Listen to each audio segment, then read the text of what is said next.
This episode of the Cloud Accounting Podcast is sponsored by TOA Global. As you know, most firms struggle with attracting, managing, and retaining staff.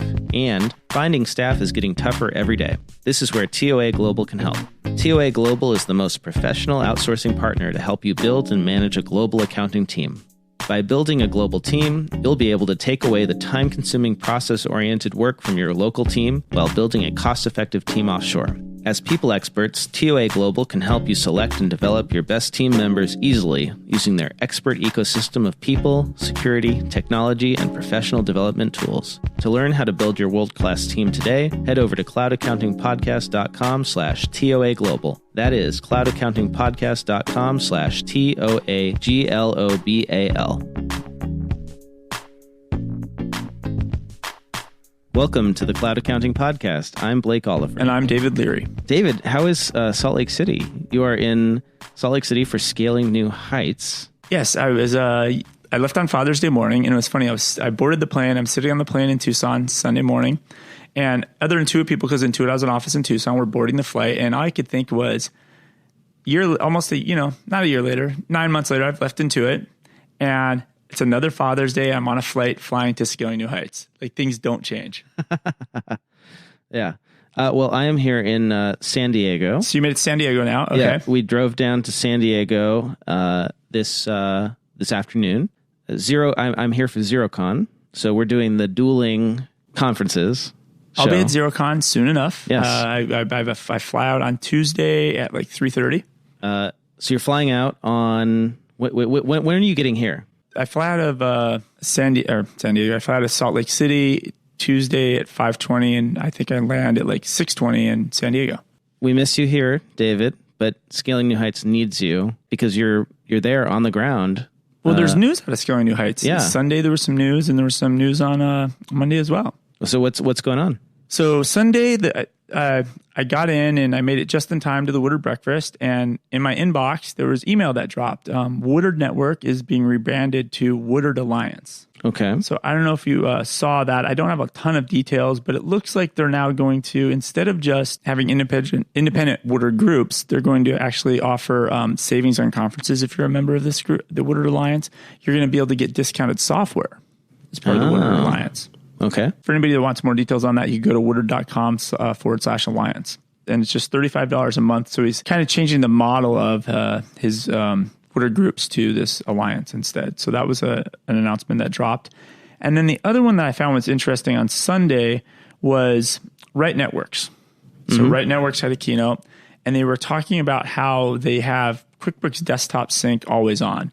So I think 6 months ago, we talked about how Right Networks bought, if you remember, Propelware. Mm-hmm. They bought Propelware, and Propelware makes a product called Autofi. And a couple months before that, they bought the desktop import software, Transaction Pro Importer. So Right Networks is buying apps to help them integrate other desktop apps to QuickBooks Desktop. Yes, I did hear about this. Okay. Yeah. And so what they've done is previously, if you used QuickBooks Desktop, you want to sync an app, you got to turn on your computer. You have to have QuickBooks running and have it synced. Now, if you're not in the cloud and you have a 100% desktop computer, if you're not using a hosted solution, you just leave your computer on and apps can talk to your QuickBooks. Right. If you used a hosted computer, if you're not logged in, apps can't talk to your QuickBooks. Okay. So what Right Networks announced, even when you're not logged in your hosted machine, it's turned off, apps can still send data to your QuickBooks through this new technology stack that they've built. And what I thought was really interesting was the stake they're putting in the ground. And I'm going to read a quote from CEO of Right Networks, Joel Hughes. With the deployment of Autofi, Right Networks has created an application ecosystem for QuickBooks Desktop, which in every way equivalent to and is capable as that of QuickBooks Online. Wait. I'm not so sure this is a good thing, David. I mean, this is just enabling firms that want to stay desktop forever to stay desktop forever. Like, they're not going to go online. There's definitely a stake in the ground. Before, I've always felt like the desktop hosting companies confused the message. Like, hey, it's QuickBooks in the cloud. They would say things like this. Yeah. But now they're basically saying we have equivalent feature set of QuickBooks Online.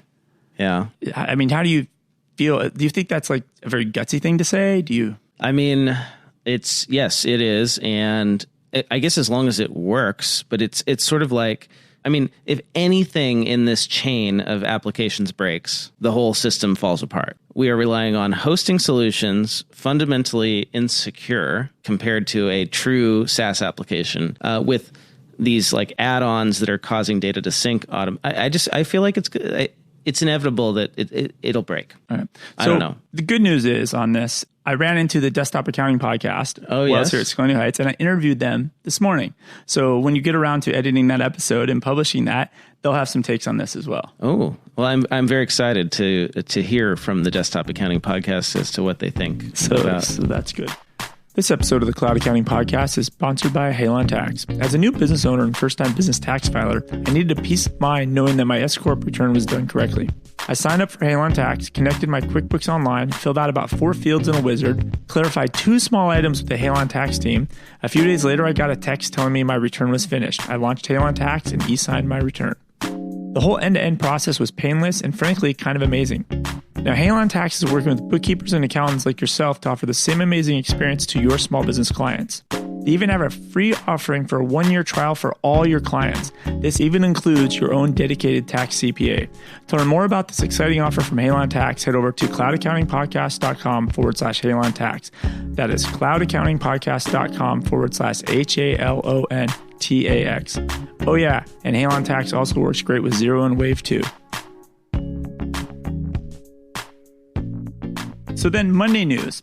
So there wasn't a lot of, so Scaling New Heights tends to have some inspirational keynotes, right? But then they do have some product announcements and just a couple of observations. BotKeeper had a keynote, Enrico. We've talked about Enrico and BotKeeper before, but he did something with the audience which I thought was really interesting. He asked the audience how many of them have turned a client away in the last 6 months because they were too busy. 85% of the people probably raised their hand. And then he asked how many people did it, and I wasn't sure if the second time was if he said last month or recent, like within the last 2 weeks, and maybe 25% of the people still left their hand up. And so he did that, and I kind of stopped listening to what else he started talking about because I just digested that. I was like, this is why people like BotKeeper exist, QuickBooks Lives exist, the scale factors, pilots, the bench. There's a set of clients that are getting neglected that can't get a bookkeeper because the bookkeepers are busy. There's not enough bookkeepers available to do all the work. Right. Maybe that just means they are underpriced for their services, right? Like if you're turning away business, that means you're not charging enough. Could that be part of it? I think we're notoriously bad at pricing in the accounting space, especially the bookkeeping space. I was guilty of that too. So if bookkeepers raise their prices, they're going to have less clients, which means more people are going to be turned away, which is going to reinforce even more reason for services like QuickBooks Live. Yeah, I suppose you're right. So I just thought that was a pretty interesting observation I made of that interaction with the audience. Yeah.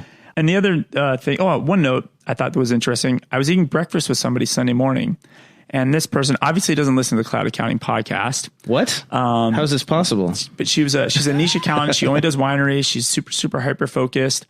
But she never heard of QuickBooks Live. And that's when I kind of, for me, we've talked about this in the podcast sometimes, like, are we the only ones that know about QuickBooks Live? It's a small circle of our listeners.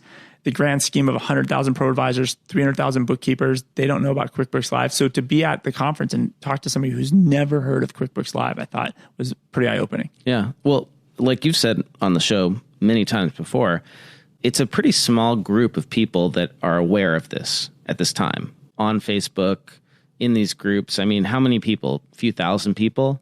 Well, the 10 million listeners of this podcast.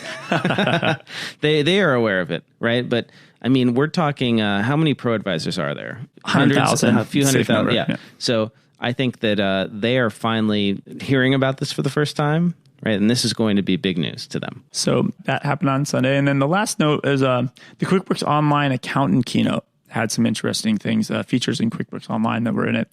So they have a alert, like Facebook alerts. There's an alert inside of QuickBooks Online Accountant. So if somebody's on the Find a Pro Advisor website looking for you and they reach out to you, you get an alert in your QBOA. So you could be in another client's file, so you're not going to miss that lead as it comes in. Because you might be doing work in QuickBooks Online Accountant, not checking your email right then. You don't want to have a potential client reach out to you and you don't respond to them for 4 hours, right? Yeah. And so you get an alert right inside of the product. that somebody's going to your website wanting to hire you or engage you. That's great, because I have heard this, that if you respond within the first 5 minutes of a prospect filling out a contact form, that your odds of securing that prospect as a client go up multiple times, right? Dramatically. So that's great. That's a big victory. Yeah. So, there was almost a standing ovation. And this is something that was really cool. And it's very logical. It just hasn't happened before. Is bank statements are now going to be part of the bank feed process. So when you connect your account through the bank feed, when it downloads on a regular basis, if there's a bank statement available, it'll fetch the bank statement. So the PDF that I would normally have to go in and download manually, we're talking that comes in? That's what it looks like from the slides and the announcements. Yep.